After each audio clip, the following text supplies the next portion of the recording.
Bueno, después de esta sorpresa, después de esta agradable sorpresa, gracias a los profesores, pero especialmente a los estudiantes por hacerlo, si os parece vamos a trabajar un ratito, ¿vale? Yo, con vuestro permiso, voy a hacer dos cosas que hago siempre, que es quitarme la chaqueta, porque esto está muy bien para estar plantado ahí, pero no para trabajar, y ponerme un poco por aquí delante, y toser un poco antes de hablar. Si me podéis subir el volumen...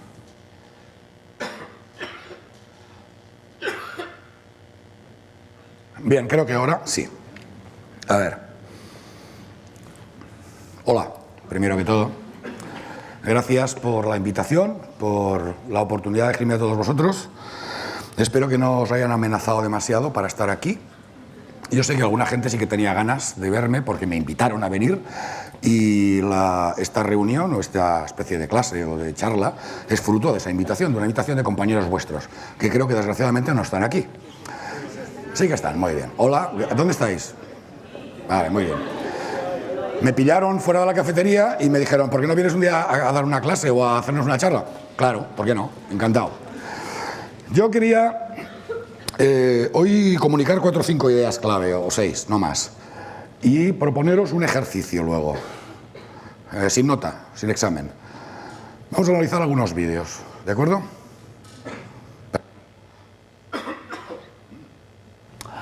Estoy emocionado. Yo creo que nos pasa un poco a todos los profesores de tecnología educativa, es que estamos deslumbrados por la tecnología. ¿Quién no? ¿No? Si habéis visto lo que ha pasado con los ordenadores, con la internet, con los teléfonos móviles, con las tabletas, es un mundo que va a toda pastilla. Y sin embargo, cuando lees cosas de pedagogía, pues todavía hay muchas ideas de hace 100 años que son válidas. No avanza de una manera tan rápida el campo de las ideas como el campo de la tecnología en este caso. Sin embargo, yo quería proponeros que ese deslumbramiento por la tecnología lo transformáramos por deslumbramiento por la buena pedagogía, porque hay mucha y muy mala en nuestras aulas, universitarias y no universitarias, y vamos a ver si os convenzo de ello. Mi objetivo es básicamente plantear unas cuantas ideas para el debate, es decir, provocar ideas. Creo que si consigo provocar unos cuantos conflictos cognitivos, es decir, alguna idea que teníais que ahora ya no estáis tan seguro de ella, yo me doy por satisfecho, porque es la manera de avanzar, el conflicto. Si a alguien le refuerzo lo que ya sabía, bueno, muy bien, seremos muy amigos, pero posiblemente no habrá aprendido nada. Por lo tanto, proponer algunas ideas sobre las relaciones entre pedagogía y tecnología que sirvan para el debate. Y sé que muchos sois de primero, por lo tanto, es preciso empezar bien en esto de la pedagogía. Os he preparado un menú formado por los siguientes platos. Como entremeses me gustaría explicar el concepto de pedagogía emergente, un concepto que, bueno, es tan bueno como cualquier otro de los que hay ahora, pedagogías invisibles, pedagogía ubicua, pero que, bueno, acuñamos la profesora Linda Castañeda, que está aquí delante, y yo en una publicación reciente, que luego os pasaré la referencia, para definir un conjunto de prácticas que estábamos viendo en las aulas, que no tenían nombre, pero que reunían una serie de características. Ahora explicaré algunas de ellas. Y cómo esas pedagogías emergentes surgen intentando aprovechar la potencialidad didáctica de las nuevas tecnologías. ¿De acuerdo? La segunda cosa es que quiero explicar es un poco la relación entre las tecnologías de la información y la pedagogía, que no es tan sencilla como parece. Los pedagogos siempre decimos, delante de la pedagogía, en función de objetivos, intereses y luego la didáctica, y luego la tecnología. Bien, eso está muy bien en el ámbito de la aplicación, pero en el ámbito de la creación de conocimiento, la relación es bastante más complicada. Intentaré explicar un poco cómo lo veo yo. Y, en tercer lugar, ya que tengo que hablar de tendencias en educación y TIC, hablaré. Las pedagogías emergentes son una tendencia de otra tendencia que me da mucho miedo, que acabe imponiéndose, que es una vuelta al pasado y que he titulado Pedagogías de la reproducción y el control. Básicamente será un intento de haceros ver cómo ciertas aplicaciones de las nuevas tecnologías no solo no tienen nada de moderno, sino que son reaccionarias y profundamente injustas. Y no solamente eso, sino que nos retrotraen al pasado. Incluso su fundamentación teórica, la razón por la cual se utilizan, es bastante antigua, de la década de los 50 y los 60. Y criticaré un poco a la Consejería de Educación de Murcia y haremos alguna otra cosa más. Y finalmente, la parte final será un poco más positiva. Intentaré bueno, dar algunas líneas de lo que creo, de lo que creemos la gente que trabajamos en esto, o unos cuantos, que deberían ser las pedagogías del siglo XXI. Son una mezcla de pedagogías nuevas y pedagogías antiguas, buenas, que aprovechan todo ese potencial de las nuevas tecnologías. Pero bueno, menos rollo y vamos a empezar. Venga. Pero antes de empezar me gustaría saber un poco más de vosotros. Para eso, supongo que alguien ya os lo han explicado el concepto de visitantes y residentes. ¿Os lo han explicado? Ya lo sabéis. He preparado un pequeño test de visitantes y residentes. Lo vamos a hacer a mano alzada, lo suelo hacer siempre, porque así tengo una idea de qué cosas no hace falta explicar a la sala, porque ya la saben y por lo tanto nos ahorramos todo eso. Por lo tanto, ¿os parece que lo hagamos a mano alzada? Muy bien. Primera pregunta. ¿Cuántos de vosotros tenéis o escribís regularmente en un blog? Levantad el brazo. Joder. A ver, espera. Bajad el brazo. ¿Cuántos de vosotros tenían un blog antes de llegar a la universidad? ¿Está bien? Muy bien. Segunda pregunta. ¿Cuántos de vosotros tuiteáis? Muy bien. ¿Cuántos de vosotros formáis parte de más de una red social? ¿Vale? Veo a algún profesor vuestro asustado. ¿Cuántos actualizáis vuestro estatus en la red social que sea varias veces al día? Vale, menos gente. La cosa va complicándose. ¿Cuántos tardáis menos de 15 minutos desde que os levantáis por la mañana y os enchufáis a Facebook, Twitter, lo que sea? Vale.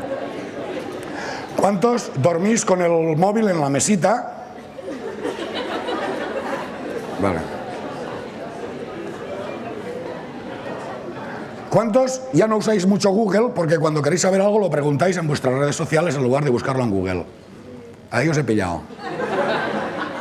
No, esto no es que sea bueno ni malo, es simplemente que en lugar de preguntárselo a un robot que busca en internet y no sabes muy bien cómo te ordena las cosas, lo que haces es preguntárselo a tu red de contactos. Yo creo que en este mundo del siglo XXI es tan bueno saber algo como saber quién sabe de algo. Entonces, eso es un conocimiento que puedes quitar de tu cabeza y que lo guarde otro. Y cuando lo necesites, echas mano de él. Bien, dicho así, es WhatsApp, pero eso se llama PLN, la Personal Learning Network, tu red personal de aprendizaje, y es tu red de contactos, ¿no? Cuando hablamos de networking y de crear contactos, hablamos de eso, de saber quién sabe de algo y preguntarle. Pero bueno, sigamos. Bueno, no pregunto cuándo recibís actualizaciones en el móvil, todos básicamente. ¿Cuántos guardáis las fotos en la nube? Menos gente, el resto tiene en sus ordenadores colecciones de fotos. Está bien. Y finalmente, ¿cuántos tenéis un gravatar? Muy bien, allí detrás hay uno, aquí hay dos. ¿Cuántos no tenéis ni idea de qué es un gravatar? Bajad el brazo. Os lo voy a explicar. Es una tontería, pero es una pregunta que define muy bien el tema de visitante-residente. Un gravatar es... ¿No os habéis fijado que en algunos blogs, en los comentarios, cuando alguien hace un comentario aparece su foto al lado? Y cuando tú has entrado a hacer un comentario no hay ningún sitio para subir la foto.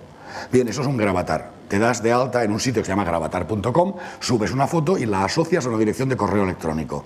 De tal manera que cuando tú en un blog pones tu dirección de correo electrónico, automáticamente el blog recupera tu foto pequeñita y la pone al lado del comentario. ¿Es una chorrada? Sí, absolutamente. Pero demuestra un poco esa división entre la gente que va a la internet como un visitante, es decir, va a coger aquello que necesita en un momento determinado, busca en las estanterías de la internet, baja sus documentos, coge sus cosas, envía su mail o lo que sea y se va. Y los residentes. Si habéis contestado sí a la mayoría de las preguntas, como así es, sois visitantes. Eso quiere decir que tenéis una identidad o varias digitales persistentes a través de servicios, que dejáis rastros en internet y que yo también podría hacer de la mayoría de vosotros lo que vosotros habéis hecho de mí, que es buscar en internet y... bueno, encontrar cosas de tu vida, ¿no? Vas dejando pistas de lo que haces, de lo que te gusta, de lo que no te gusta, etcétera. Si habéis contestado que no es el caso, seríais visitantes, es decir, gente que al internet va como va a la nevera de casa de tus padres o de tu amigo. Vas a la nevera, coges lo que quieres, cierras y te vas, pero no haces la compra. En internet no colaboráis o no creáis y compartís documento a través de. Como no es el caso, no me enrollo más. No es un juicio de valor, es decir, hay pericia técnica tanto en unos como otros. Yo trabajo con gente que ha hecho muchas cosas en Internet y son realmente visitantes, pero da una cierta actitud. La probabilidad de que alguien sea visitante o residente en este caso, es mayor cuanto menor es su edad. Vuestros hermanos de 14 años son todos residentes en Internet. De hecho, entre su mundo social físico y su mundo social virtual no hay solución de continuidad, no hay diferencia. Están con una gente y cuando llegan a casa o con el móvil tuitean con ellos o se relacionan por Facebook con ellos. Es decir, no hay diferencias entre el mundo virtual y el mundo real. Todos tienen el mismo efecto y forman parte de un todo, de un uno. Muy bien, vemos unos cuantos pasos más. Bien, antes he prometido que hablaría de tecnologías y pedagogías emergentes. Voy a ir muy rápido porque esto es un documento que luego os diré cuál es. ¿Lo habéis leído, el artículo de Linda y mía, el capítulo? A los que lo habéis leído, lo siento. Voy a pasar muy rápido, ¿vale? A ver, sois un público difícil, ¿eh? Sí, porque tenéis a buenos amigos de profesores que compartimos manías. Entonces, os habrán hecho leer cosas que yo también he leído y que quería contaros, y por lo tanto sois complicados. Pero bueno, cuando hablamos de pedagogías emergentes y de tecnologías emergentes, uno siempre echa mano a los expertos y busca famosos informes internacionales para ver qué es lo que se cocerá en tecnología educativa en los próximos años. Uno de esos clásicos es el Horizon Report, que se publica desde hace aproximadamente 10 años y que marca una serie de tendencias. Este es el último del periodo K12, que es Kindergarten grado 12, es decir, educación obligatoria, y estas son las tecnologías, no sé si se leen muy bien porque están en azulito, que según los expertos del informe Horizon cortarán el bacalao en los próximos años, en un plazo de 1 año o menos, computación en la nube y aprendizaje móvil. En 2 a 3 años, Learning Analytics y contenidos abiertos. Y en un periodo de 4 a 5 años, impresoras 3D, pone, y laboratorios virtuales y remotos. Muy bien, una lista de tecnología. Pero en la pedagogía, ¿eso va acompañado de algo? ¿Hay instrucciones de uso? Si miramos el Horizon Report de universidad, Higher Education, nos encontramos con estas tendencias. También es el del año 2013. MOOCs, computación, tablet computing, juegos y ludificación, Learning Analytics nuevamente, 3D printing, y lo más divertido, de 4 o 5 años, es tecnología vestible, ¿vale? Supongo que ahí se imaginan que las gafas esas de Google van a tener un impacto muy grande y saldrán muchos clones y, en fin, vestiremos tecnología. Pues bueno, vale. Hay otro informe que quizá a mí me gusta un poco más porque es más orientado a la pedagogía, y es el informe que hace la Open University. Este es el segundo, y para el 2013, lo siento, no se lee nada. Desde aquí no lo leo, de ahí menos todavía se lee. Pero nos propone una serie de temas, esta vez ya no tan tecnológicos y más educativos, ¿vale? Sin embargo, yo quería preveniros un poco contra este tipo de informes, de creérnoslos a pies juntillas, y proponeros 5 características de las tecnologías emergentes, las que proponemos la profesora Castañeda y yo en ese capítulo. Ahí usamos ideas de una serie de expertos que no vale la pena, y esta es la primera idea. Las tecnologías emergentes pueden ser o no nuevas tecnologías. Por ejemplo, ahora mismo el coche eléctrico es una opción que empieza a verse y se puede comprar y empieza a haber comercio de coches eléctricos. Pero no es un invento nuevo. ¿Qué ha cambiado para que el coche eléctrico sea? Ha cambiado las condiciones. Energía cara, crisis, contaminación. Y una cosa que se inventó hace 20 años, 30 años, se ha ido perfeccionando, pero el invento no es ahora tiene las condiciones para aparecer. Pues bien, pasa exactamente lo mismo en las pedagogías. Ahora mismo, con la Internet y con los cambios sociales y económicos que ha provocado la red, se dan condiciones para que ciertas pedagogías que antes eran muy complicadas de poner en marcha, ahora tengan tierra abonada. Si habéis leído un poco de historia, os diré un nombre solo, que merece una relectura desde la era Internet: Freinet. ¿Habéis oído hablar de la correspondencia escolar, de la imprenta escolar? Principios de siglo, las técnicas Freinet. Pues es un señor que vivió hace muchísimos años, pero tú lo lees y dices, este señor, si llega a vivir en la era Internet, le da un patatús porque es fantástico para lo que yo hacía. La imprenta escolar es el blog de aula y la correspondencia escolar es el correo electrónico. Es decir, este señor, utilizando los medios de la época, ya propuso una serie de técnicas que hoy en día, con los medios que disponemos, lo podemos hacer con una inmensa facilidad. Por lo tanto, no todas las pedagogías emergentes, no todo lo nuevo que se está haciendo en pedagogía es novísimo, en el sentido de creado antes de ayer, sino que aprovechamos muchas cosas del pasado, de un pasado en el que no existían estas tecnologías. Bueno, alguna revisión de literatura de las pedagogías actuales, etcétera, cita cosas que son evidentemente de hace unos cuantos años. Segunda idea, las tecnologías emergentes son como organismos en evolución. No esperéis que sean algo que descubras y sea ya íntegro, completo y terminado, sino que lo que podemos encontrar en las aulas son trazas de esas tecnologías y trazas de esas pedagogías emergentes. No hay un mapa coherente y detallado que podamos recorrer, sino pistas. ¿Cómo encontramos ese tipo de pistas? Pues en los congresos y en las jornadas que organizan los maestros. La tesis de la profesora Castañeda y mía es que estas pedagogías no se están creando en los departamentos universitarios ni en los libros de los expertos, sino que se están creando en las aulas. Es decir, son maestros y maestras innovadores los que están reinventando la educación escolar y las prácticas escolares a la luz de la pedagogía antigua, pero también a la luz de las tecnologías nuevas y de las propuestas nuevas. Y son como organismos en evolución. Vamos más rápido. Las tecnologías emergentes atraviesan ciclos de sobreexpectación. ¿Qué es sobreexpectación? Demasiadas expectativas. Parece que estamos condenados en educación y en pedagogía a vivir la experiencia de la bala de plata. Es decir, a pasarnos la vida buscando el método perfecto y maravilloso que enseñará todo a todos los alumnos. Y cada vez que fracasamos, porque algunos no aprenden, otros aprenden otras cosas, cambiamos de método y buscamos otro. Buscamos esa bala de plata. Al cabo del tiempo uno se da cuenta que balas de plata posiblemente no existan, no haya un único método perfecto. Y por lo tanto, modera sus expectativas. Las nuevas tecnologías y las pedagogías emergentes también atraviesan esos ciclos de sobreexpectación. ¿Queréis algún ejemplo?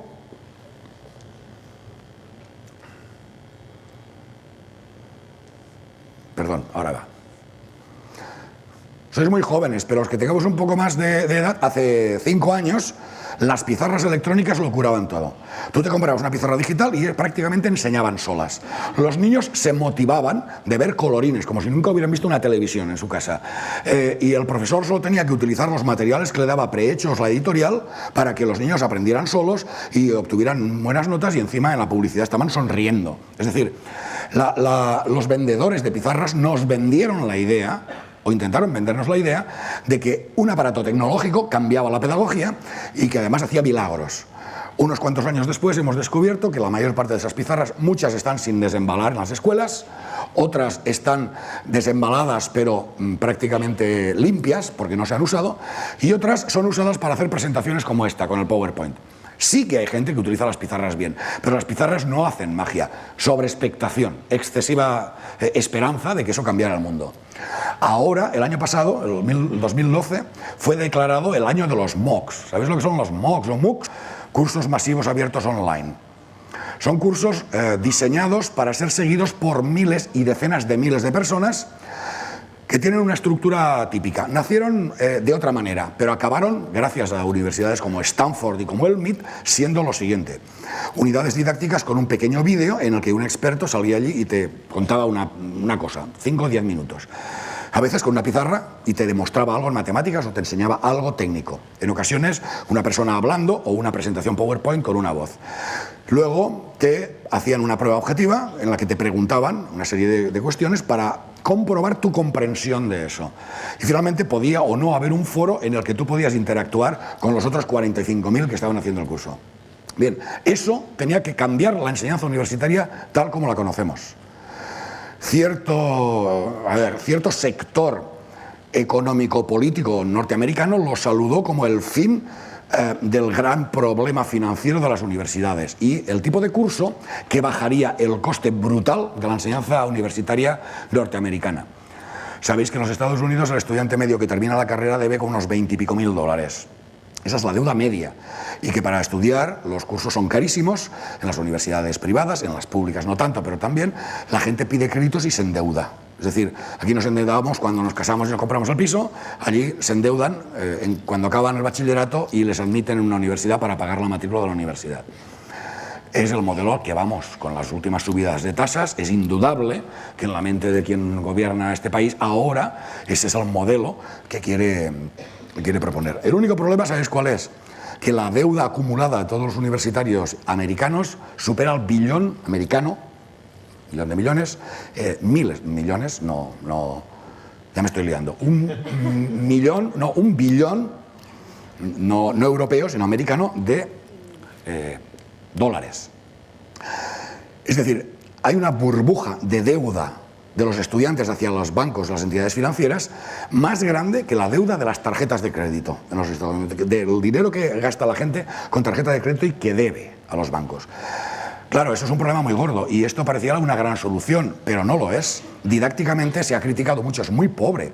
Tú imagínate, como profesor diseñas un curso para no tener ninguna interacción con los alumnos.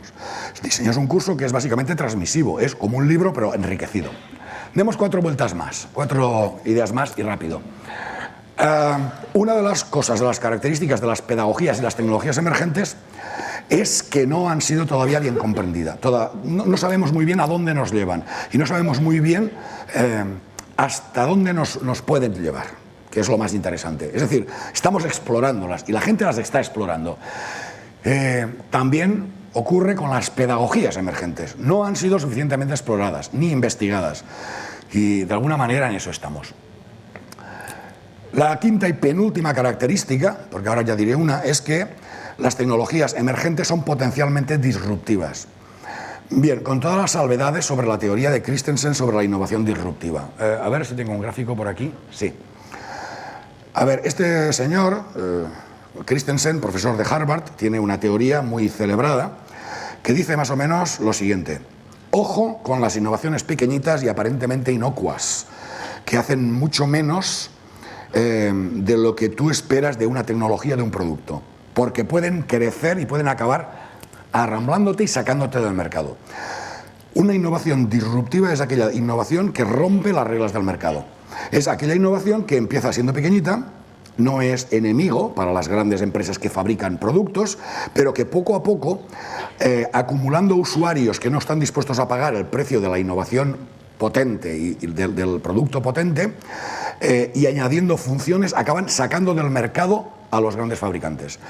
Ejemplos en tecnología hay muchos, o hay bastantes, sobre todo si les das 2 martillazos y los acoplas en el modelo. También ha habido tecnologías que han desaparecido y no han roto nada. ¿Cuál es el problema que tenemos en educación? Pues que la mayor parte de las teorías pedagógicas son inconmensurables, es decir, no podemos investigar y decidir cuál de las dos es mejor, porque parten de supuestos absolutamente incontrastables, incomparables, y van o se dirigen a fines, en el caso de las teorías pedagógicas, que son absolutamente incompatibles. Es imposible decir qué es mejor, constructivismo o conductismo. Parten de imágenes del ser humano, de ideas del ser humano, de la mente o del conocimiento, que son incomparables, no se pueden comparar. ¿Vale? Por lo tanto, es difícil que haya disrupción en innovación didáctica siempre que nos salgamos del marco de referencia de la propia teoría. Y una idea más, a diferencia de la innovación tecnológica, que es muy industrial, muy de arriba abajo, la innovación didáctica es mucho más horizontal. Esto es una crítica quizá a la universidad. Yo creo que la Universidad Española, y bueno, mundial, tiene muy poco o poquísimo de responsabilidad sobre lo que se hace en las aulas de primaria y de secundaria. Vivimos en mundos paralelos. Es lamentable, sobre todo porque nosotros podíamos aprender muchísimo de ellos, pero hay una cierta actitud de decir, no, somos universitarios y de los maestros y maestras de primaria no podemos aprender, y de los de infantil aún menos. Mal, error. Y al revés, ellos dicen, universidad, vivís en un mundo paralelo, no hay nada de lo que tú hagas o digas o investigues o publiques que a mí me pueda interesar. Ese divorcio, que tiene variantes o variedades locales en España, es muy acusado. No sé si lo habéis notado ya en primero, pero cuando pasen algunos cursos lo notaréis. La innovación didáctica normalmente se difunde más horizontalmente. No es una aplicación de una teoría o de una serie de principios que haya que poner en práctica en la clase. Se difunde en jornadas, se difunde en los claustros, se difunde en reuniones de profesores, se difunde a través de internet cuando la gente publica sus actividades didácticas o publica buenas prácticas, se difunde en las redes informales que se crean en la internet ahora de docentes, de maestros de primaria y de secundaria, y que comparten materiales, comparten actividades, comparten ideas y opiniones sobre lo que están haciendo. ¿De acuerdo? Por lo tanto, la innovación didáctica suele ser bastante más horizontal y menos dirigida. Si hay alguien de la consejería, lo sabrá perfectamente. Cualquier pretensión por parte de una autoridad educativa de influir sobre lo que se hace en las aulas tiene que hacerse con subterfugios. Ahora os contaré luego algunas maneras como lo hacen, con la evaluación, por ejemplo. Pero sigamos adelante. Ya conocéis, lo siento para los que ya lo sabíais, un poco el texto de este tipo de cosas.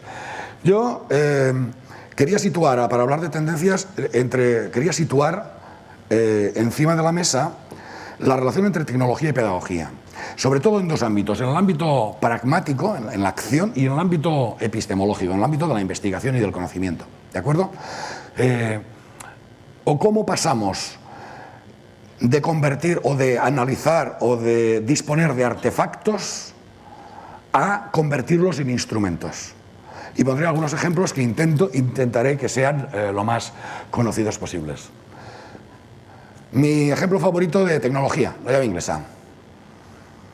Lo primero quizá es que la tecnología parece que sea todo lo que se ha inventado después de nacer nosotros. Pero si queréis una definición de ir por casa, tecnología es todo lo que no crece en los árboles. Todo eso es tecnología, los zapatos que lleváis, la ropa, el champú, la leche que os habéis tomado esta mañana, la radio que habéis oído en el coche, la calle, el asfalto, todo eso es tecnología. Eso es producto de la interacción del ser humano con la naturaleza y de la transformación de esas materias primas en productos manufacturados y en tecnologías en este caso. Sin embargo, tenemos la sensación de que eso ha estado siempre. Y cuando una tecnología se invisibiliza, su impacto ya en nosotros ya se ha hecho. Es decir, ya no vamos a pensar más en ella. ¿Alguien ha leído algún tratado sobre las potencialidades didácticas del teléfono? ¿Verdad que no? Los teléfonos y los teléfonos móviles son un ejemplo de una tecnología reciente que se ha fundido con la cultura, se ha fundido con nosotros y sobre la que ya no pensamos demasiado. Sobre todo la gente joven no piensa sobre ello, son invisibles. Hace no mucho estuve en el Museo de las Telecomunicaciones en Madrid, en la Fundación Telefónica, y la guía de allí, una chica muy amable que explicaba todo muy bien, nos explicó, había un teléfono, un estándar de estos de baquelita negros con disco de marcar. ¿Habéis visto alguno? Muy bien. Nos dijo, cuando vienen niños nos preguntan esto ¿para qué es? Y les explicamos que antes los teléfonos, antes de tener botones y marcar, había que girar un disco y soltar. Claro. Te quedas pensando, ese es el teléfono que yo vi cuando era niño. De hecho, recuerdo perfectamente cuando lo instalaron en casa. Yo había vivido sin teléfono y luego con ese tipo de teléfonos. Y te das cuenta cómo las generaciones que suben, cuando nacen y esa tecnología ya está en sus casas, es invisible para ellos, es súper normal. ¿Habéis visto vídeos de niños que cogen revistas e intentan pasarlas como si fuera un iPad? Son muy graciosos, pero lo que están reflejando esos niños es que han tenido más experiencia con iPads y tablets que con revistas de papel propiamente. Bien, esta llave que veis ahí está diseñada para hacer una cosa. ¿Para qué? Para apretar o soltar roscas, ¿verdad? Tuercas, ¿vale? Si tuviéramos un tornillo, de eso que se quita con un destornillador, ¿serviría esto? No. La tecnología suele servir para las cosas para las que está diseñada. Por lo tanto, en el objeto, en el artefacto artificial, hay un proyecto, hay un propósito. Hay, un ser humano ha puesto, el que lo diseñó, ha puesto intención. Pasemos al mundo de la tecnología. Podríamos entender la actividad humana como actividad sobre muchos ámbitos de nuestra vida, como actividad mediada por tecnología. Tenemos un objeto o un objetivo que cumplir y usamos distintos instrumentos. Esto, en Vygotsky y Leontiev, son instrumentos, pero también signos, el lenguaje, para conceptualizar, ¿de acuerdo? Si damos un paso de 100 años hacia adelante, nos podemos encontrar con Engström y con la teoría escandinava de la actividad. en una actividad en la que el sujeto opera sobre el objeto para conseguir ciertos resultados a través de artefactos mediadores, que son instrumentos y signos. Pero además lo hace en un contexto formado por ese triángulo en el que hay reglas, en el que hay una comunidad de personas y en el que hay una división del trabajo. Y todos esos triángulos y las relaciones entre ellos forman determinantes de la actividad humana. ¿Y todo esto por qué? ¿A qué viene? Viene porque en demasiadas ocasiones creemos que las herramientas, las tecnologías son ciegas. Sin embargo, en toda tecnología hay un artefacto, en este caso el libro de texto, ¿vale? Es un instrumento más un esquema. Al revés. Un instrumento es un artefacto más un esquema. ¿A vosotros os parece que los libros de texto son tecnología? ¿Sí o no? ¿Imponen ciertas cosas los libros de texto? ¿Imponen una manera de trabajar? ¿Imponen una visión del conocimiento? Y si no la imponen, la abonan mucho. Es decir, puedes no creértelo, pero un libro de texto en una escuela es una definición de qué merece ser sabido. Es una definición de qué es el conocimiento. Es una definición de qué se puede hacer con él. Por ejemplo, dividirlo en partes y organizarlo de ciertas maneras. Y luego, cuando llegamos a las propuestas de actividades, un libro de texto es un modelo didáctico, una propuesta pedagógica. ¿Qué hay que hacer para que los niños aprendan eso? ¿Verdad? El problema es que estamos tan acostumbrados a verlos, forman parte tanto de nuestro pasado y de nuestro presente, que eso se vuelve invisible. Y eso solo lo vemos cuando aparece la nueva tecnología. Cuando tenemos un tablet, seguimos teniendo un artefacto que sumado a un esquema nos da un instrumento. Quizá la parte más interesante sea el esquema. Analizar el artefacto es una cuestión de posibilidades y de limitaciones, de affordansis, pero es el sujeto el que las ve. ¿Qué tiene un esquema? Un esquema tiene muchas cosas. Tiene lo que tenemos nosotros dentro de la cabeza. Tiene nuestras actitudes, tiene nuestros modelos, tiene lo que hemos visto, las experiencias que hemos tenido previa y cómo nos ha ido. Tiene expectativas, tiene nuestras ideas sobre el conocimiento, tiene nuestras ideas sobre cómo se enseña y cómo se aprende, etc. Por lo tanto, en un sistema de acción mediada, en el contexto de diseño de la tecnología, hay implícitos objetivos, propuestas. Ejemplo, Twitter, sois todos tuiteros, ¿Twitter creéis que es una buena herramienta para enseñar? Depende. Para las aulas actuales, con relaciones jerárquicas, Twitter no sería muy bueno. Un tuit de un profesor es igual que un tuit de un alumno. ¿Ocurre lo mismo en vuestra aula virtual? Cuando un profesor cuelga un documento, ¿es igual que cuando lo colgáis vosotros? El profesor dice dónde, dice cuándo y dice de qué manera hacéis las cosas. El profesor configura aquello, pero vosotros los estudiantes no. Hay roles. Un aula virtual, como aplicación, lo que hace es trasladar al ciberespacio un conjunto de roles, de funciones y de aplicaciones que ya usamos en la vida cotidiana. ¿Eso quiere decir que es una imposición? ¿Quiere decir que no podemos salir de ahí? No. Podemos pervertirlo, podemos saltárnoslo. Si un profesor os da permisos de profesor, en el aula virtual podéis hacer lo mismo que ellos. Podemos utilizar el aula virtual para hacer otras cosas diferentes a dar clase. De hecho, hay grupos de investigación que usan aulas virtuales para comunicarse. Pero esa tecnología fue creada para eso, fue creada para ese tipo de relaciones. ¿Vale? Sin embargo, cuando introducimos al profesor y a los alumnos, el lugar donde se puede pervertir y subvertir el uso de la tecnología aumenta. El profesor puede subvertir o pervertir o revolucionar cómo se utiliza una tecnología creada para otra cosa. Pondré un ejemplo. La Comunidad de Murcia tiene un proyecto que se llama Enseñanza 21. ¿Lo conocéis? Básicamente consiste en poner tablets en una serie de escuelas y dentro de los tablets poner libros de texto. Libros de texto facilitados por acceso a través de una plataforma de una fundación, que no viene al caso de quién es, la Fundación Albéniz, financiada por la señora Paloma Oxí, que es la mujer del señor Botín, del Banco de Santander. Y en esa fundación y en esa plataforma, los vendedores de libros de texto de toda la vida, Naya, Santillana, etcétera, ponen sus libros. ¿De acuerdo? Bien. Un profesor que acepte participar en ese proyecto dispondrá de tablets y dispondrá de acceso a esa plataforma, pero puede utilizar esos tablets para otras cosas. En un tablet tenéis una cámara de fotos, una cámara de vídeo, una grabadora, un dispositivo para acceder a internet, algo para escribir, para crear casi cualquier tipo de artefacto. Por lo tanto, es posible, dentro de la tecnología o del uso que hacemos de las tecnologías, no dejarse atrapar por el uso canónico o por el uso mandatorio de las tecnologías de los proyectos, ¿de acuerdo? Y esto nos da paso a algunas cosas que quería comentaros sobre el lado oscuro de la tecnología, ¿no? Porque las tecnologías tienen un lado oscuro. Tienen un lado oscuro del que podemos huir o del que podemos evitar, pero a veces no podemos evitarlo. Son lo que he llamado pedagogías de la reproducción y del control. Cuando uno ve las aplicaciones que se están haciendo de tecnología, por ejemplo de tablets, como os contaba, con libros de texto dentro, uno tiende a pensar ciertas cosas. Por ejemplo, ¿sabéis que todo lo que hacen los estudiantes en un tablet, en una plataforma, se queda todo registrado? Todos los clics, todos los tiempos entre clics, todas las páginas que ve, todos los ejercicios que resuelve, el resultado, y que eso además se puede comparar con los de su clase. Hace unos días leí una pequeña investigación que había hecho la Universidad Autónoma de Barcelona, financiada por una editorial, Aula Planeta, en la que preguntaron a una serie de profesores cuál era su actitud y sus percepciones sobre los libros de texto electrónicos. ¿Sabéis de los profesores encuestados cuál fue la cosa más valorada de los libros de texto electrónicos? Que los ejercicios se corregían solos. Es decir, si la revolución digital y las tabletas es para que los profesores no corrijan libretas en la escuela, yo me bajo de este carro.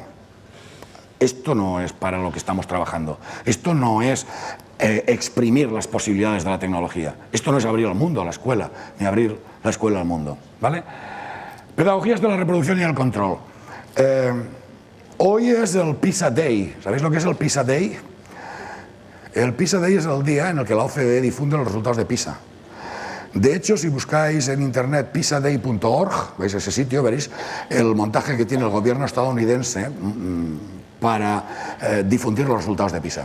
Hoy es el día en el que a los profesores nos echan la culpa de todo, básicamente, de lo mal que va todo, y es el momento en el que se hacen los rankings y uno dice, ¿estamos por debajo de Croacia? ¿Cómo es posible? Bueno, es el día que los políticos, o la mayoría de ellos, que no entienden nada, echan la culpa a los maestros de las cosas que ellos no han hecho.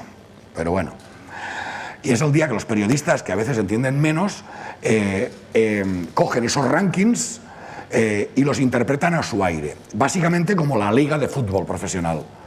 Entonces, si uno queda por encima 3 puntos de otro, quiere decir que es mejor 3 puntos que otro, sin explicar qué hay detrás. Bien, este tipo de comparaciones internacionales tan mal hechas y tan mal explicadas pueden tener un componente bueno, pero uno de los efectos que tienen es cerrar el currículum. Los Estados Unidos, por ejemplo, han cerrado el currículum de matemáticas, de lengua y de alguna otra asignatura en el Common Core. Es decir, cerrar el currículum significa definir muy claramente cada edad, en cada niño, qué tiene que saber en cada momento. Porque eso es fácilmente evaluable. A vosotros habéis estudiado el 11, sabéis que se aprobó hace unos días, sabéis que va a haber reválidas y habéis pasado el bachiller. Dejadme que sume 2 y 2. Último curso de bachillerato, ¿dedicado a qué? A aprobar la selectividad. ¿Qué pasaría o qué pasará cuando haya una reválida al final de la ESO y que haya una reválida al final de la primaria? ¿Cómo condiciona la reválida lo que hacéis en clase durante todo el año en segundo de bachiller? Os pasáis el año preparando el examen. Se han acabado los proyectos, se ha acabado hacer cosas chulas, se ha acabado todo lo que el profesor le gustaría hacer, o la profesora. ¿Y qué os encontráis? Eso debe ser mi móvil que vibra, lo siento. Os encontráis prácticas dedicadas a memorizar los contenidos que os van a preguntar en el examen. Eso trasladadlo a toda la educación, a momentos clave de todos los niveles educativos.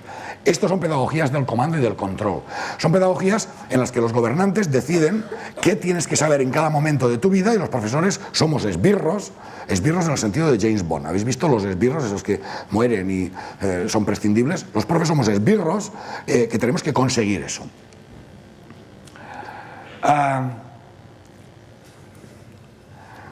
Esa es la pregunta clave que creo que deberíamos hacernos. ¿Quién va a definir las pedagogías del siglo XXI? ¿Lo va a definir la investigación? ¿Lo va a definir la tecnología? ¿O lo van a decidir los intereses comerciales? ¿Lo va a decidir las editoriales? ¿Lo va a decidir el señor Bill Gates y su fundación? Cuando nos metemos en tecnología, una de las cosas que deberíamos tener presente es que hay muchísimos intereses económicos detrás y que gran parte de la investigación que hay es justificación a posteriori de diseños y de decisiones ya tomadas. Una tablet, por ejemplo, que es la última moda, que nos tiene que curar de todo, está diseñada para ser vendida como un propósito absolutamente general. No está pensada para educación, sirve para muchas cosas. Muchos de vosotros tenéis tablets y hacéis fotos, y hacéis vídeos, y grabáis audio, y accedéis a cosas en internet. Ahora pensad todo eso fuera y metemos dentro el libro de texto de toda la vida, y metemos ejercicios que se autocorrigen.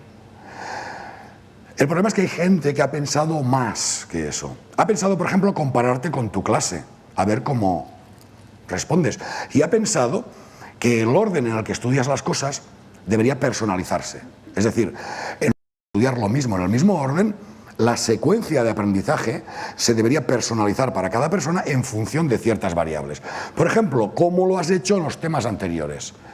Y eso daría, por ejemplo, pistas sobre si a ti te van más las simulaciones o leer texto e imagen o, por Dios, perdonad, fuera, así no se oirá. Si a ti te va más hacer un juego, hacer una simulación, leer texto o otro tipo de estructura didáctica. Es decir, tu camino lo decide un algoritmo que está en un ordenador en base al resultado de miles de personas anteriores que han pasado por ahí y en base a tus resultados en los ejercicios que te han hecho antes. Y a eso se le llama personalización. Una de las cosas que se hace en estos sistemas es evaluar constantemente, es decir, te enseñan un poquito, te evalúan, te enseñan un poquito, te evalúan, pero como las cosas del principio se te van olvidando, te las van preguntando periódicamente para que no se te olviden y creen, fundamentados en cierta investigación, en ciertas investigaciones, que preguntarte por es una manera de hacerte recordar y hacerte aprender. A mí me gustaría acabar la charla proponiéndoos algunas ideas para la educación del siglo XXI, un poco como eslóganes, y luego, son las 11, proponeros un ejercicio. Y el ejercicio es el siguiente. Con lo que he contado sobre tecnología y educación, y con lo que sabéis ya, me gustaría que viéramos dos vídeos. Uno que representa el máximo exponente hoy en día de las pedagogías del control y del conductismo más ramplón. Y otro que presenta otro futuro muy publicitario, muy bonito y muy chulo, pero donde se ven otro tipo de pedagogías. Y me gustaría que el ejercicio fuera, lo tomarais de esta manera. ¿Soy capaz de identificar las ideas que hay detrás de las prácticas que veo o que me cuentan? Es decir, cuando yo veo a alguien haciendo algo en clase, soy capaz de extraer de esa práctica los presupuestos que esa persona tiene sobre el conocimiento o sobre cómo se enseña y cómo se aprende. Ese es el ejercicio que vamos a hacer. ¿Os parece? ¿Os apetece? Más que escucharme a mí, ¿verdad? Bien. Algunas ideas para una pedagogía del siglo XXI. Muy rápido. A ver, voy a ser maniqueo, ya lo soy, lo estoy siendo, pero ya lo sé. Yo creo que la educación es una de las esferas que está resistiendo más al impacto de las nuevas tecnologías. Y eso no es malo, porque las nuevas tecnologías han destruido industrias enteras. La música, el cine, los videoclubs, la prensa escrita, los periódicos, por ejemplo. Los periódicos no pueden vivir sin Internet, pero tampoco pueden vivir con Internet. Y el problema de todas estas industrias es que no han encontrado un modelo de negocio para sobrevivir o para seguir ganando el mismo dinero que ganaban antes, pero con las nuevas tecnologías.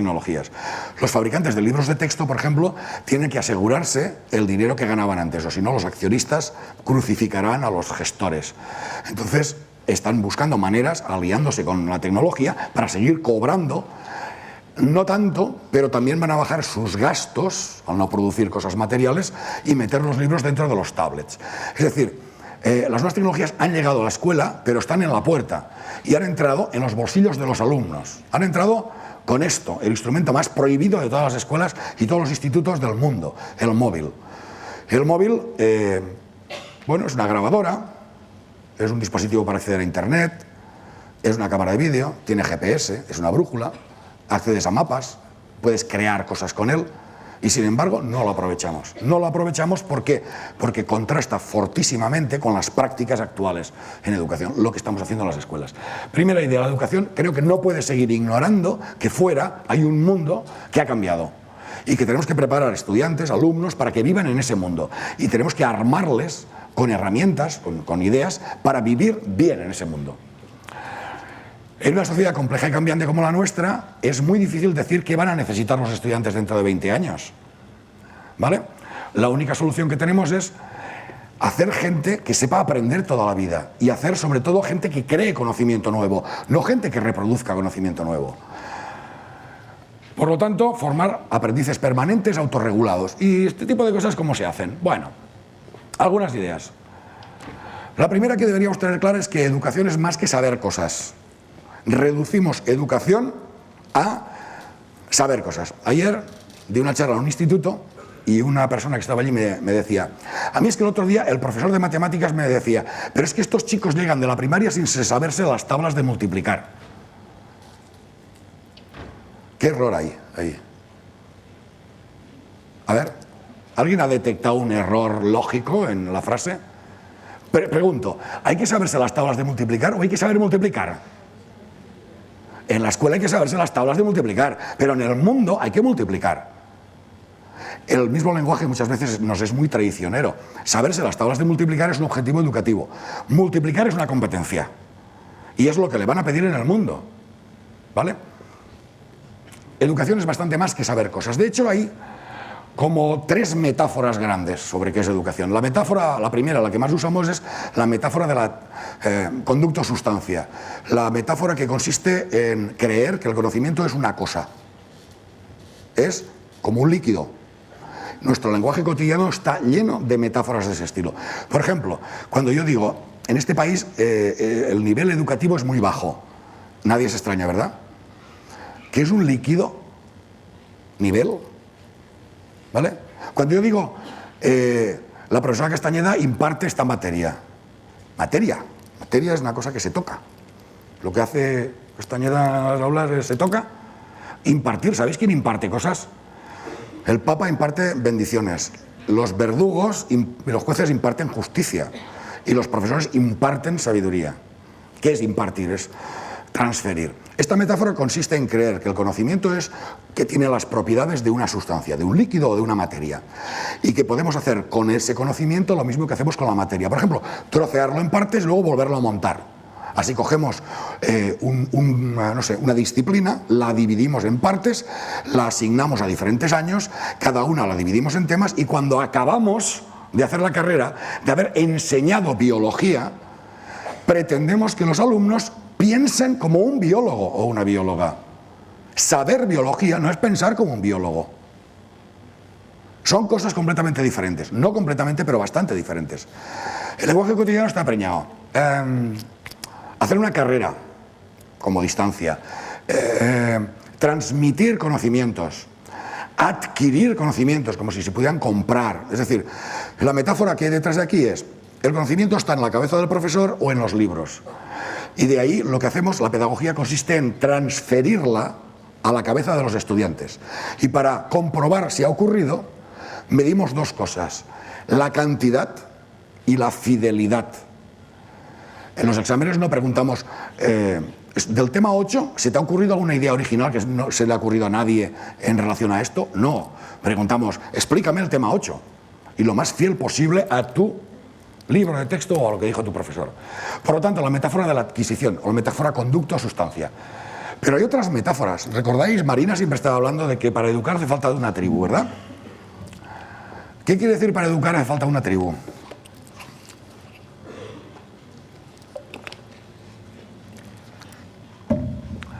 ¿Y qué tiene que ver una tribu con una universidad? Esto es lo que ocurre aquí. Lo que pasa es que no en vuestras clases, eso ocurre en los departamentos. Dejadme que os enseñe otra tribu. Está. Un grupo de investigación. Aquí educar no es adquirir conocimientos, aquí educar es formar parte de, participar. El objetivo de la educación preliteraria es básicamente formar miembros de la tribu. Niños y niñas que sepan desarrollar sus funciones, las funciones del guerrero, las funciones de la ama de casa o de la madre, o del recolector de alimentos. ¿Y cómo lo aprenden? Lo aprenden haciéndolo, primero mediante el juego y luego participando. En los grupos de investigación ocurre lo mismo. Si hay algún becario, a lo mejor me sigue. Cuando tú tienes una beca de investigación, lo primero que te hacen hacer es traer cafés. no te dejan tocar nada. ¿Por qué? Porque no tienen ni idea. Poco a poco vas haciendo horas, vas asistiendo a seminarios, vas hablando con gente, vas leyendo más y poco a poco tus responsabilidades van aumentando. Y en un momento determinado, un ayudante, que tú te crees que es a saber lo que, hasta que cumples unos años, siento por los ayudantes, te dice el jefe o la jefa, ¿podríais tú y tú preparar una comunicación para este congreso? Y haciendo, vas aprendiendo las costumbres de esta tribu. Qué cosas hay que leer, a quién hay que odiar, qué temas son tabú, qué palabras no se pueden decir. Pero no lo haces como un proceso consciente de estudio, sino lo haces por ósmosis, viviendo al lado de toda esta gente. Este es un segundo tipo de aprendizaje. Así aprenden, por ejemplo, los oficios. Toda la vida los oficios se han aprendido entrando de aprendiz y luego siendo oficial y al final siendo el jefe, pero viviendo directamente y participando. Pero hay una tercera metáfora. Estas dos metáforas anteriores, ¿habéis oído hablar de las comunidades de práctica? Estos son comunidades de práctica. Así es como se produce el aprendizaje en las comunidades de práctica. Pero estas dos metáforas, la de conducto-sustancia y la metáfora de la participación, son muy conservadoras. Necesitamos una tercera metáfora, la metáfora de conocer como crear conocimiento nuevo. Esta nueva metáfora surge de teorías normalmente constructivistas o socioconstructivistas que describen los procesos de creación de nuevo conocimiento trabajando en grupo. Aprendizaje basado en problemas, aprendizaje basado en proyectos, etc. Y yo creo que la necesitamos. De hecho, necesitamos las tres metáforas. Las tres metáforas son necesarias en educación. Y hay cosas que se aprenden leyéndolas, hay cosas que se aprenden viviéndolas y hay cosas que se aprenden creando nuevo conocimiento. El problema es el peso que ponemos en cada una de ellas. Excesivo peso en la primera y poco en las dos segundas da como resultado una enseñanza memorística, pseudocientífica y universitaria típica, que es la que todos conocemos. Demos un paso más. Otra idea clave de la pedagogía del siglo XXI es que vamos a mezclar ideas de clásicos y de modernos. Y que hay clásicos, hay pedagogos clásicos cuyo mensaje tiene un gran valor todavía. Aquí os lo he puesto a Vygotsky, por si alguien no lo había visto, ya que murió muy joven y no hay muchas fotos, o Piaget, o abajo tenéis a Papert o Freinet. Y entre los novísimos, pues conectivistas, Cormier, aprendizaje rizomático, o incluso Graham Connolly, una pedagoga inglesa que nos gusta mucho cómo trabaja. Pero es solamente una muestra de que hay gente haciendo cosas muy interesantes ahora, apoyándose o utilizando las ideas que tenemos sobre las redes, y gente clásica que en un momento determinado hizo cosas muy interesantes. Otra característica del aprendizaje del siglo XXI es que las escuelas dejan de ser islas. Alguien diría, ¿las escuelas? ¿Por qué dices que son islas? Hay un profesor que dice que los profesores, los maestros, somos como huevos. Estamos cada uno en nuestro sitio, con la huevera, pero sin tocarnos. Y los centros docentes son como islas, son autosuficientes, son balcánicos, o balcanizados en este caso.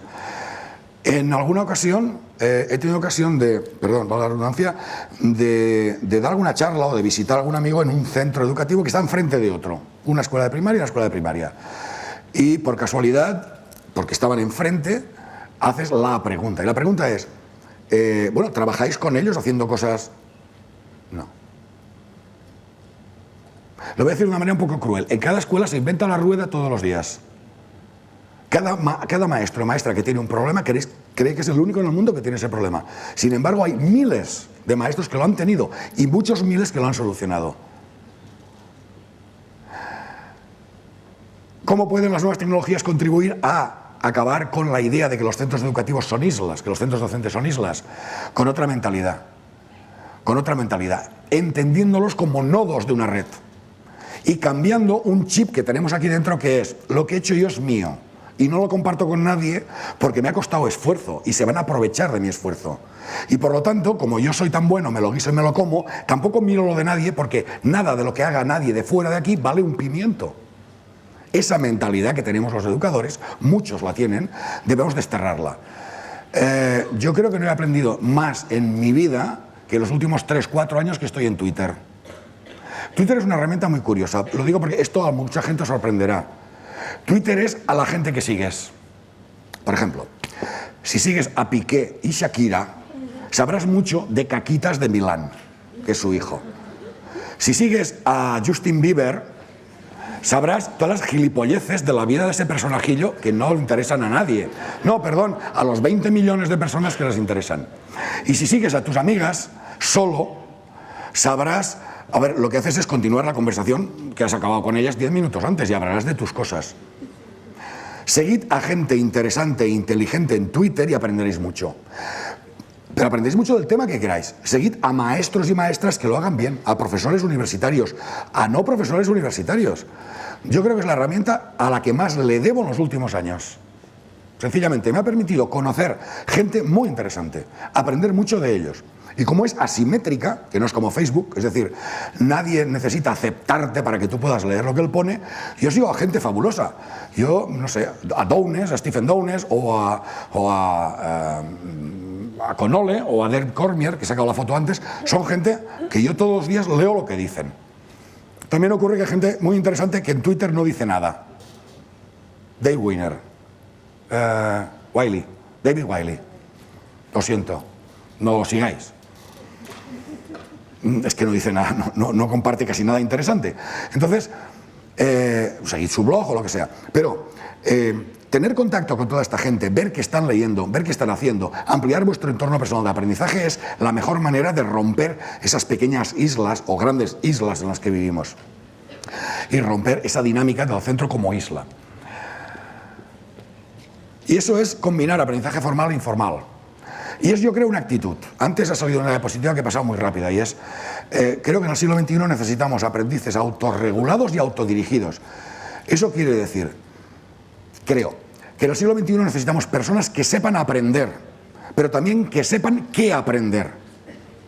Autodirigidos. Que sepan cuáles, en cada momento, pueden ser sus objetivos.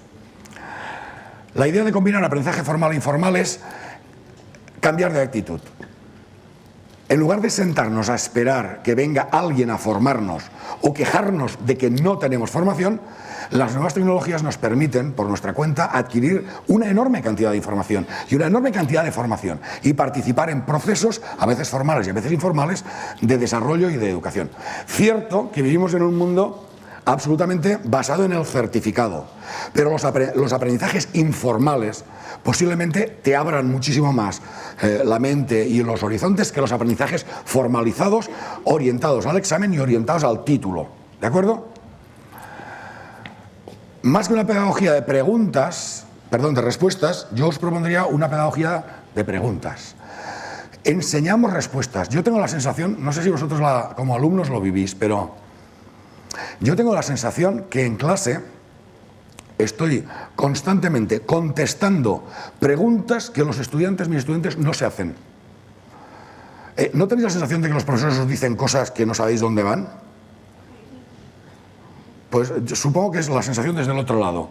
Yo explicando una cosa y viendo las caras diciendo esto no sé por qué lo cuento, porque no querían saberlo. Y desde el otro lado es este tío o esta tía que no cuenta porque eso, ¿dónde lo pongo? Es decir, ¿cómo en mi vida, en mis ideas, dónde lo ubico? Enseñar a hacer buenas preguntas creo que es mejor y más productivo que enseñar respuestas a preguntas que uno no se ha hecho. Y enseñar a hacer preguntas es complicado, no penséis que es tan sencillo. Porque además de habilidades cognitivas va dentro de actitudes. Yo creo que aprender es algo apasionante. Yo sé por qué me hice profesor universitario. Porque creo que hay dos cosas en la vida que me encantan. La primera, la que más me gusta, es aprender algo nuevo. Sobre todo, algo que se te resista al principio. ¿No habéis tenido esa sensación de triunfo cuando algo no lo entiendes o no puedes dominarlo y lo dominas? Y la segunda, no sé si os pasa, la necesidad de contárselo a alguien. Claro, de compartir con alguien el gozo ese, de decir, ¡oh, ya lo entiendo esto! Eso es ser docente, de alguna manera. Aprovechar ese impulso. Yo creo que aprender y descubrir es apasionante. ¿Por qué se aburren los estudiantes de la universidad? ¿Por qué se aburren los niños en las escuelas?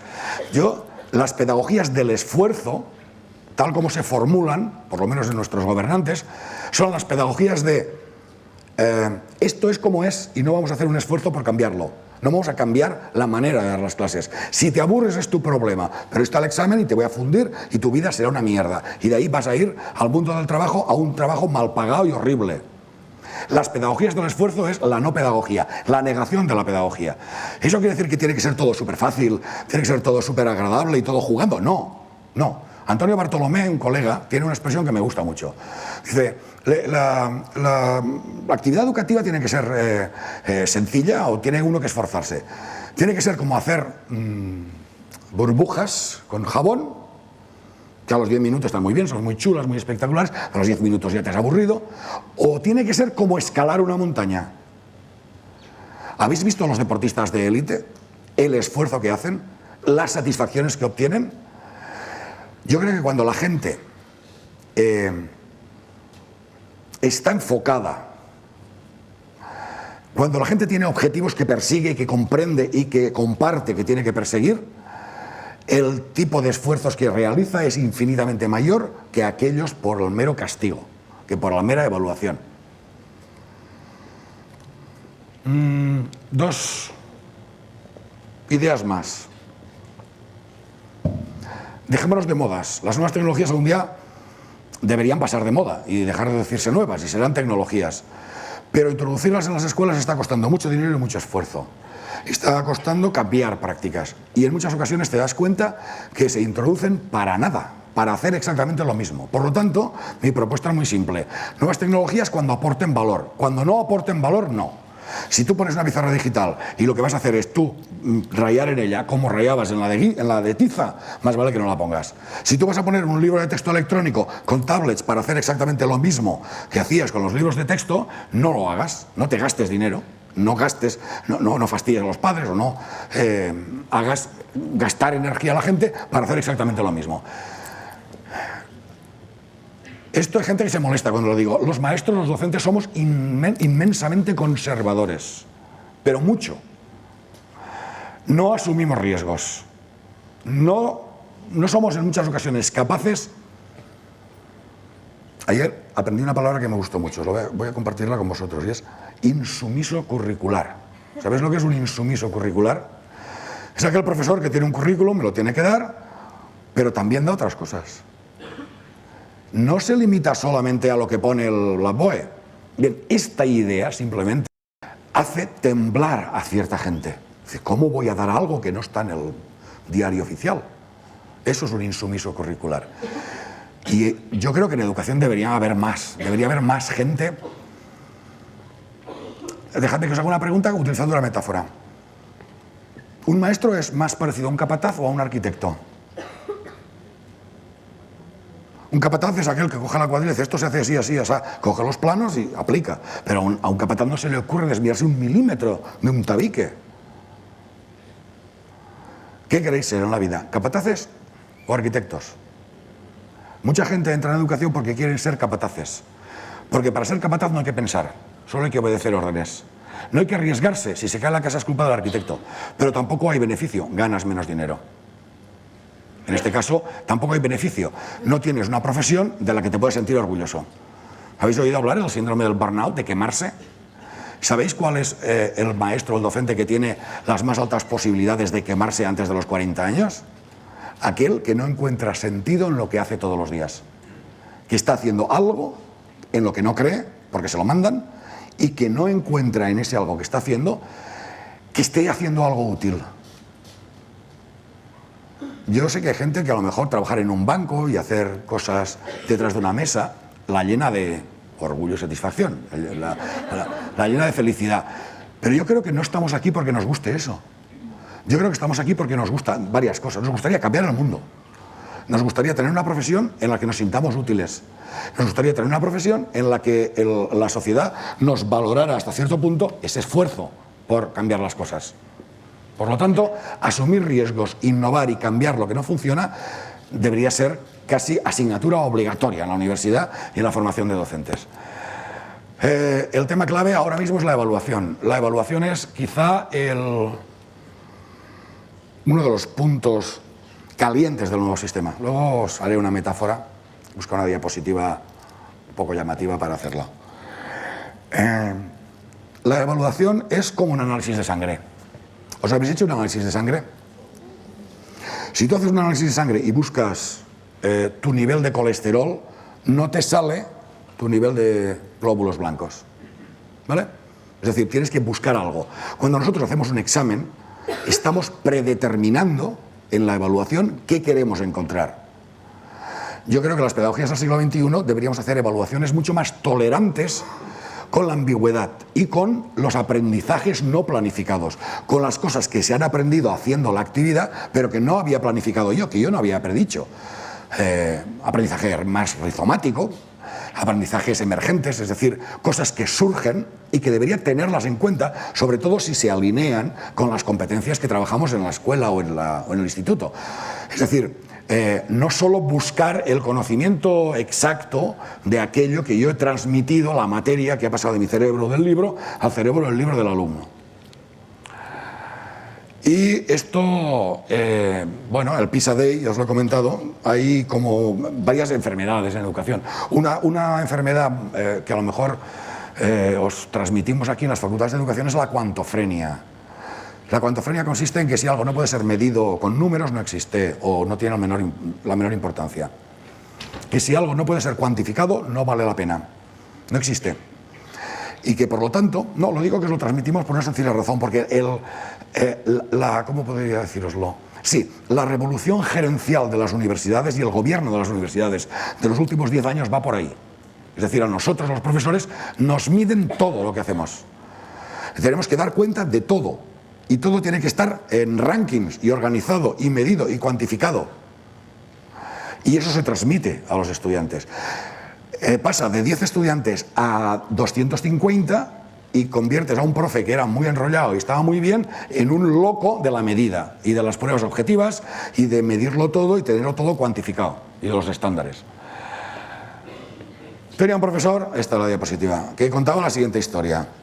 Si tú quieres tener una granja de pollos y tener los pollos sanos y ufanos y buenos, tú todos los días tienes que darles de comer a los pollos, ¿verdad? Y de cuando en cuando los pesas para ver si van bien o no. Lo que no puedes esperar es que solo pesando los pollos todos los días, los pollos acaben aumentando de peso y creciendo. Si tú solo los pesas y no les das de comer, los pollos se mueren. En educación están empezando a pesar mucho los pollos. Están empezando a decirnos reválida, examen, evaluación, y en medio nada. Ya te apañarás, ya te buscarás la vida. Te la buscarás tú como docente o se la buscarán ellos, los alumnos, para pasar por ahí. Así hace la administración muchas cosas. El magisterio hace especialistas, por ejemplo. Las primeras oposiciones de educación física, no estabais aquí, no os acordáis. No había especialidad de educación física en la universidad. La administración educativa convocó oposiciones, publicó un temario, examen, evaluación, y la gente que lo aprobó lo nombró especialista en educación física. Y esa misma mentalidad de yo pongo el nivel y la gente ya se busca la vida para saltar, ocurre en todas partes, ocurre en todos los niveles educativos. En la propia universidad nosotros también lo padecemos y os lo hacemos padecer a vosotros. Esa evaluación cuantofrénica y un poco histérica deberíamos apartarla. El lado oscuro de la tecnología educativa. Bueno, no es casualidad que he encontrado esta imagen de señor Obama que se parece a... ¿verdad? Esto se está grabando, bueno, da igual. Mirad, a veces el sistema se equivoca. Os voy a decir dos errores recientes. Un error es Obama. Todos creemos que es progresista y demócrata. En educación no lo es nada.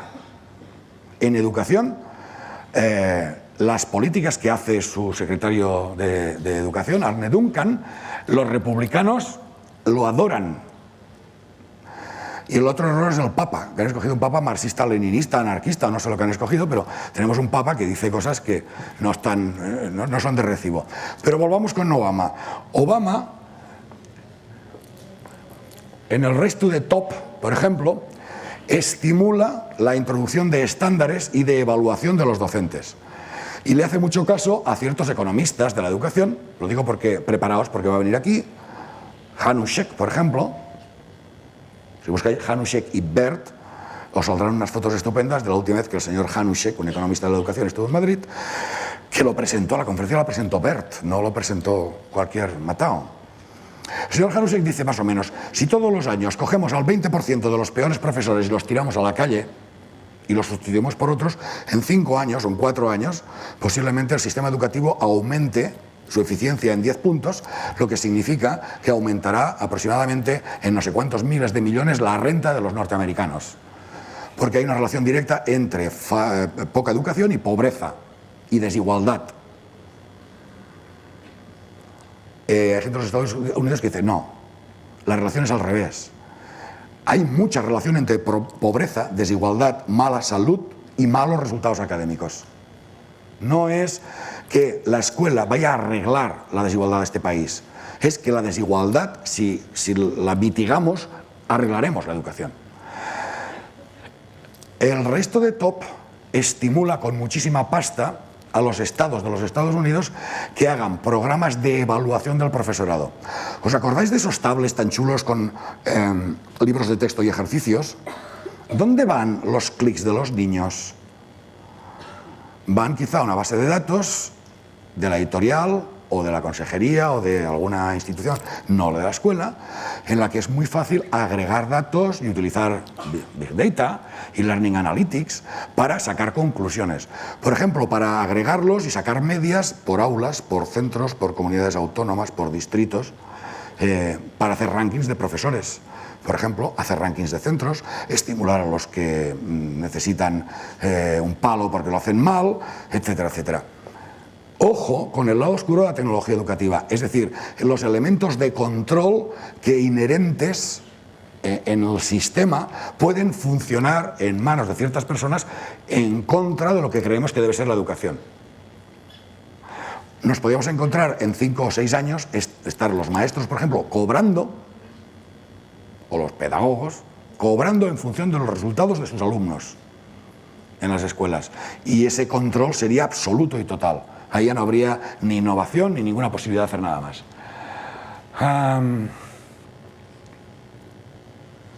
¿Y cuál es la situación de las nuevas tecnologías en España? En una sola diapositiva. ¿Queréis verla? La uso mucho. ¿La habéis visto? Yo creo que resume perfectamente. Yo no soy artista, pero cuando veo uno lo reconozco. La persona, Manu, el que ha hecho esta diapositiva y la ha colgado en internet y nos la deja usar a todos, es un auténtico artista. Esta es la situación de las nuevas tecnologías en España ahora mismo.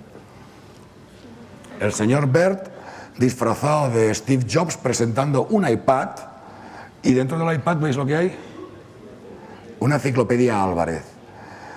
Viejos perros con nuevos collares, viejas pedagogías, viejas maneras de entender el conocimiento, viejas maneras de evaluar, viejas maneras de dar clase, incluso viejas maneras de sentarnos. Hay algún folleto de Educación 21 de la Comunidad de Murcia que es toda una revelación. Un artista ha pintado un aula con todas las mesitas de los alumnos separadas por un trocito y en cada mesita un portátil allí puesto. Y te das cuenta como detrás de cómo organizas un aula, ideas sobre cómo es el trabajo didáctico. Las aulas no son así, no nacieron así. Las aulas, nosotros ponemos las mesas como nos da la gana y sabemos cómo hacer una mesa o un aula para trabajar colaborativamente o trabajar en pequeño grupo. Y esas aulas con esos portátiles están orientadas hacia adelante, están hechas para hacer la pedagogía de toda la vida. Yo me gustaría acabar haciendo un pequeño ejercicio de análisis. ¿Estáis preparados? Lo haremos rapidito porque me he extendido mucho, más de lo que creía, aunque la presentación también ha sido una sorpresa para mí, no la tenía prevista. Y vamos a ver 2 vídeos. Son 2 vídeos publicitarios, ¿vale? El primero está en inglés, pero está subtitulado. Más o menos bien subtitulado. Presenta una tecnología que se llama Canewton. ¿Lo conocéis? No. Bien. Es el paso siguiente a los libros de texto en el tablet, ¿vale? Es una tecnología... Mejor lo veis y luego hablamos de ella, ¿de acuerdo? Venga.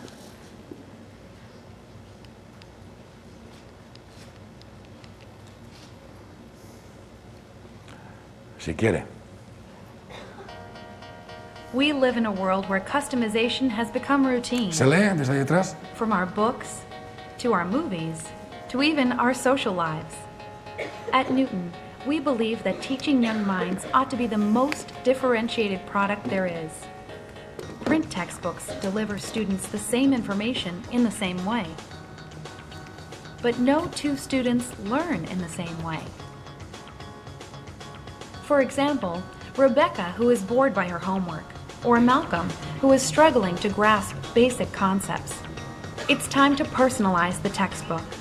Newton is an adaptive learning platform that assesses what each student knows and how each student learns best, down to the atomic concept level. Newton tracks everything each student does and how each progresses over time, empowering teachers to design lessons customized to each individual student. With Newton, homework becomes a unique, personalized experience. When Rebecca and Malcolm log into Newton to do their homework, they see their overall progress, recent achievements, latest assignments, and which of their study partners are online. Newton constantly assesses how they learn each concept best and, accordingly, determines whether to deliver a text explanation, video clip, game, or interactive exercise. Newton can provide a short, bite-sized piece of information or a longer one, depending on how the student learns, and adjust the amount and difficulty level of practice questions. Newton knows Malcolm consistently has trouble adding equivalent fractions. Newton also knows that Malcolm's mean attention span for arithmetic concepts is very low, but that we can significantly increase it delivering concepts visually or in game format. So, Malcolm receives video material about finding fractions and shapes. He's also given an interactive game, as well as personalized hints from his teacher. Newton can even recommend a study partner who has a similar learning style, but who knows concepts Malcolm doesn't, and vice versa. Malcolm lacks confidence and struggles with retention. Newton has found he does best if he receives only easy practice questions when he first learns a concept, followed up by a higher than average number of return visits of that concept over time in increasingly difficult questions. Meanwhile, Rebecca, whose performance in geography is significantly above average, is fed higher level material and practice problems. The challenge with Rebecca isn't teaching her the concepts, it's keeping her engaged in geography so she'll reach her potential. Both Rebecca and Malcolm can review their results and see where to focus their studies to prepare them for class the next day. When teachers log into Newton, they're provided with detailed analytical tools to assess their students' concept mastery compared to that of the rest of the class, to the region, or even compared to all students on Newton. Teachers can create personalized rewards for students to earn, or hints that pop up only for students who need them. Newton can even identify the concepts from last week that their students haven't mastered, so teachers know which concepts to spend additional time reviewing this week. Teachers know exactly what their students have mastered and how they learn best. With Newton, teachers don't have to design a one-size-fits-all curriculum, but can tailor the material to challenge each student at the appropriate level. If Malcolm is lost, Newton shows his teacher a list of his missing foundational concepts, so the teacher knows how to best help him. Newton clusters students with similar learning profiles. Then, teachers can develop unique instruction for those groups to keep them challenged. Teachers can collaborate extensively with each other on Newton. They can share hints, practice questions, or lesson plans with the wider community. Newton turns textbooks into rich media ecosystems that encourage teachers to create content around each textbook. Newton can statistically determine which community-created material is most effective, so that teachers can incorporate these materials into their lesson plans. We've long known that as parental involvement increases, so does student performance. Newton makes it easier than ever for parents to help. Parents can use Newton to get tips on which concepts their kids need help with, and the best way to explain them given their child's learning style. Newton can recommend activities and strategies for a parent and a child to work on together.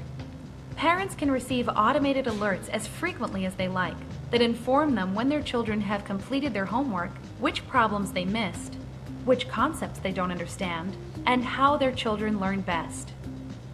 And they can even do it on the go.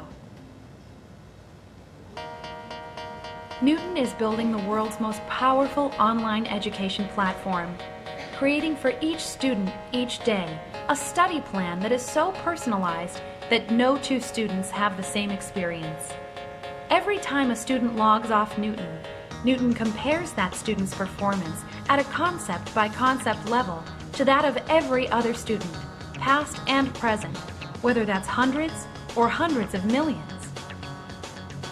Knewton identifies students with a similar concept mastery profile and learning style, and then asks, how did they learn each concept in the curriculum?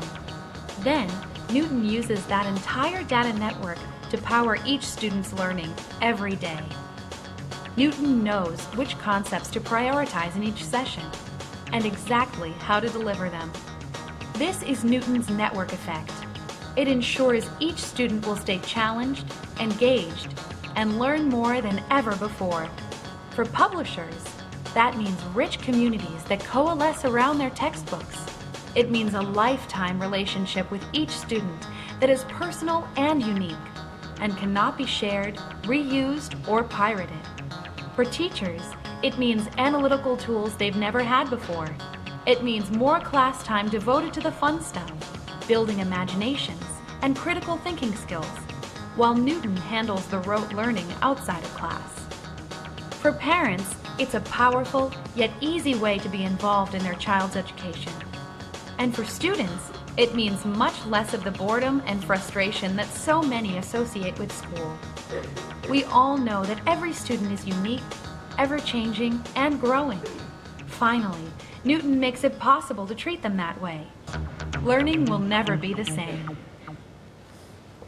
Esto existe. Está ya en venta, se hace en los Estados Unidos, algunas universidades lo utilizan y algunas escuelas y institutos también.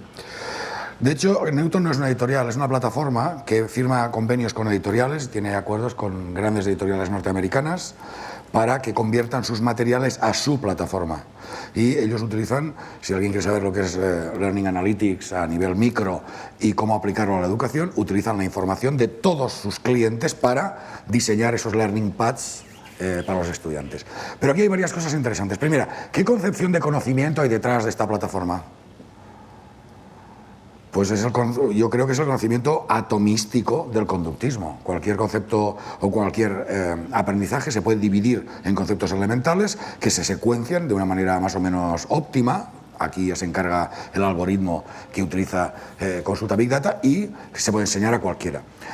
La personalización consiste en todo el mundo aprende lo mismo, pero con diferentes métodos y a diferentes ritmos, con diferentes caminos.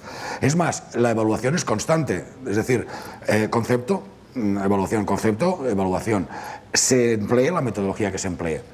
Es más, ¿vosotros os imagináis un día de clase con esto? ¿Qué creéis que harían los estudiantes, los alumnos?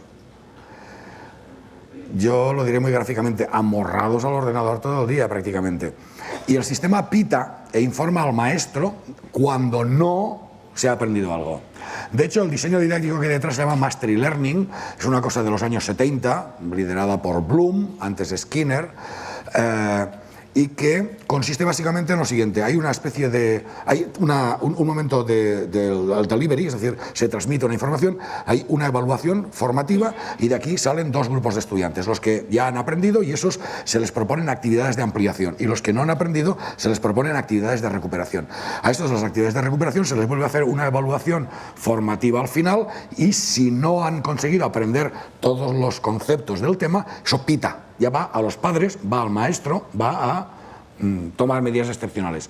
Si la evaluación es positiva, se integran junto con el otro grupo y se pasa a la unidad, al tema siguiente. Si lo pensáis, es bastante parecido a las cosas que ofrecen los editores de libros de texto. También nos ofrecen actividades de evaluación, actividades de recuperación y actividades de ampliación. Es decir, no está muy lejos de lo que estamos haciendo en las aulas. Sin embargo, aquí ya no hay intermediarios directamente. El profe que explicaba en clase eso es asumido por el ordenador.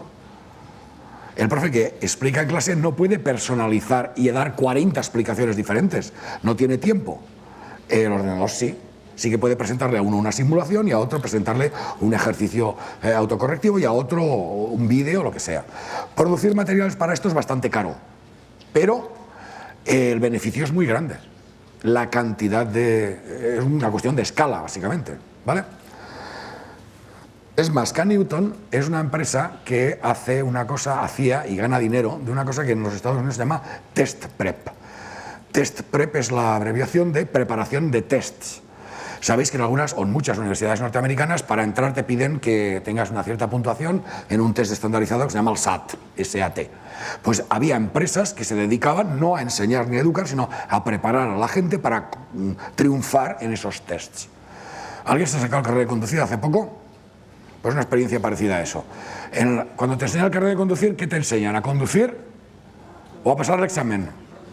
Test Prep es eso, te enseñan a pasar el examen, a tener una buena puntuación en el SAT o en otros tests estandarizados que se utilizan como nivel para entrar en una universidad. ¿Queréis ver el otro mundo, la otra parte? Esto es tan bonito que es tan falso. Ahora lo veréis, es un anuncio precioso de televisión, no tiene texto, no tiene más que música y salen unos chicos que hacen una serie de cosas. Pero me gustaría que viéramos la diferencia entre la pedagogía, o la didáctica, mejor dicho, que plantea el primer vídeo que hemos visto y la didáctica que plantea el segundo. Este es más corto, no hay que leer y es mucho más chulo. Además tiene música. Vamos allá.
Esto es publicidad de Intel y es como Intel ve el futuro de la escuela, lleno de sus chips, efectivamente.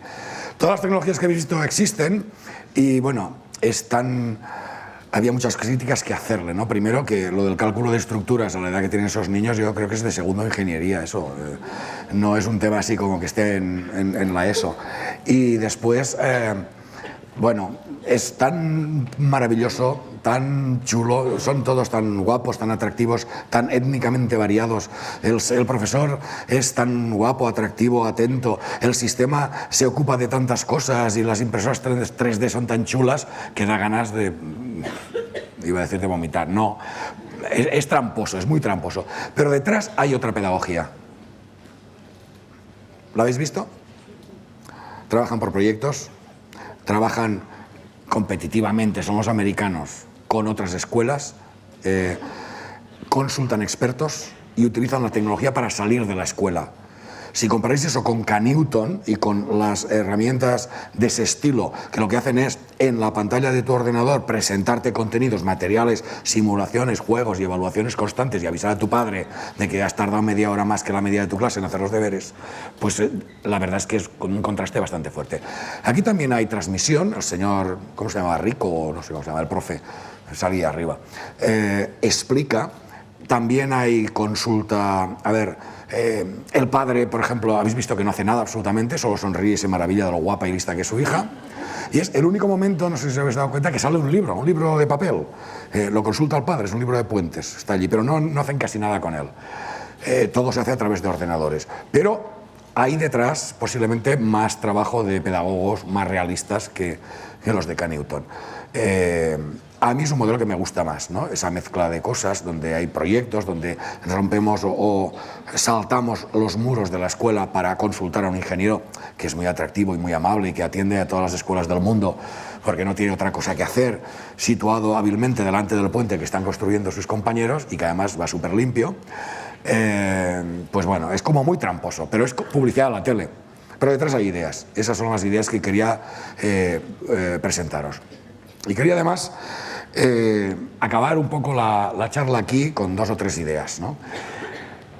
La primera es que, a pesar de mis pesimismos sobre qué tecnología se impondrá o hacia dónde va el mundo, el futuro no está escrito. Nostradamus hizo profecías, pero yo no quiero ser un profeta. El futuro lo tenemos que construir entre todos. Y lo construimos de muchas maneras. Lo construimos votando en las elecciones a los que no van a destruir el estado del bienestar, o la escuela, o las cosas que apreciamos. Lo construimos nosotros saliendo a la opinión pública y generando opinión sobre la importancia de la educación y de qué tipo de educación. Y educando a través de los medios a los padres, para que no pidan solo tests, PISAs y cosas por el estilo.